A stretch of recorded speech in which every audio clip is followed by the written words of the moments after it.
வணக்கம். Restaurant style மூர்மலாய் chicken வீட்டில் எப்படி செய்யலான்னு பார்க்கலாம் வாங்க. போன்லெஸ் சிக்கன் ஒரு 1/2 கிலோ எடுத்து நல்லா கழுவிட்டு உப்பு 1 ஸ்பூன் மிளகுத்தூள் சேர்த்து மிக்ஸ் பண்ணி தனியாக வச்சுக்கோங்க. 2 மீடியம் சைஸ் வெங்காயம் நறுக்கி வச்சுக்கலாம். 3 பச்சை மிளகாய் எடுத்துக்கலாம். 1 கை முந்திரி எடுத்துக்கலாம். கடாயில் 1 ஸ்பூன் எண்ணெய் ஊற்றிட்டு நறுக்கி வச்ச வெங்காயம் பச்சை மிளகா முந்திரியை ஒரு 2 மினிட்ஸ் போல் வதக்கிட்டு அதை ஆற வச்சு நல்லா நைஸாக அரைச்சி வச்சுக்கலாம். இப்போது அதே பேனில் ஒரு 2 ஸ்பூன் எண்ணெய் ஊற்றிட்டு 3 ஏலக்காய், 2 கிராம்பு, ஒரு 5-6 மிளகு, 1.5 ஸ்பூன் இஞ்சி பூண்டு பேஸ்ட்டு போட்டு வதக்கணும். அந்த இஞ்சி பூண்டு பேஸ்ட்டு நல்லா வதங்கினதும் அரைச்சி வச்ச வெங்காயம் பச்சை மிளகா முந்திரி பேஸ்ட்டெல்லாம் ஊற்றிட்டு ஒரு 2 நிமிஷம் வதக்கிக்கலாம். இப்போது மேக்னேட் பண்ண சிக்கனை இது கூட சேர்த்து ஆட் பண்ணிக்கலாம்.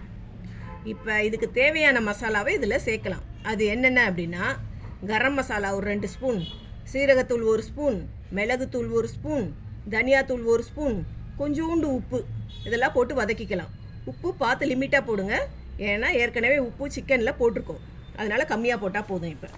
இப்போ மசாலாவாக போட்டுட்டு தயிர் ஒரு 4 ஸ்பூன் போட்டு மிக்ஸ் பண்ணி குக்கரில் போட்டு ஒரு 1/4 கிளாஸ் தண்ணி ஊற்றி மூடி வச்சு ஒரு 2-3 விசில் விட்டுட்டு 5 மினிட்ஸ் ஸ்லோவில் வச்சு இறக்கிக்கலாம்.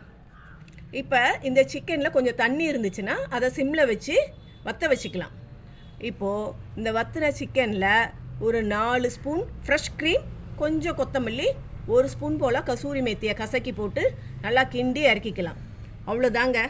இதில் தயிர் போட்டிருக்கிறதுனால சிக்கன் செம்ம சாஃப்டாக வெந்திருக்கும். இது சூடான சாதத்துக்கு, சப்பாத்தி, பரோட்டா, நான் எல்லாத்துக்குமே ரொம்ப நல்லாயிருக்கும். இதை நீங்களும் வீட்டில் ட்ரை பண்ணி பாருங்கள். எப்படி இருக்குன்னு சொல்லுங்கள். தேங்க்யூ.